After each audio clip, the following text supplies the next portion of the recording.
নমস্কাৰ। মাহ হালধি, তেল টেঙা, জল জীৱন মিছনৰ পানী ৩টা গামলাত ৰেডি। আমাৰ ঘৰত গৰু আছে ৪টা।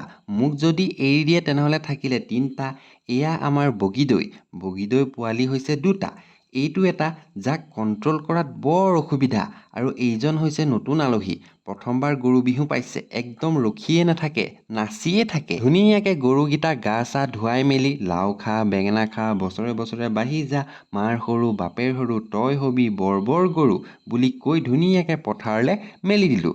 পিছে এটা কথা, বিহুৰ দিনা ৰাতি ভাত খাওঁতে বিচনীৰ কোব ল'বলৈ নাপাহৰিব, নহ'লে গোটেই বছৰটো গৰমতেই থাকিব লাগিব। এতিয়া মোৰ কাম হৈছে এই গৰুক মৰা ছাটখিনি বুটলি বাৰীৰ পিছফালে দলি মৰা। তেতিয়া বোলে ধন সম্পত্তি আহে। সেইকাৰণে ময়ো আৰু য'তেই ত'তেই দলি মাৰি আছোঁ, সোনকালে যাতে ধন সম্পত্তি আহক। এইজোপা হৈছে ভাং গছ। সন্ধিয়া জাকত দিব লাগিব। 50 টকা পুৰিয়াটো নাপালোঁ, সেইকাৰণে গছেই উঠাই লৈ আনিলোঁ। ময়ো আৰু জলপান মুঠি গ্ৰহণ কৰি ওলাই যাওঁ চৰিবলৈ। বাকী আপোনাৰ সমূহ পৰিয়ালবৰ্গলৈ বহাগ বিহুৰ শুভেচ্ছা যাচিলোঁ।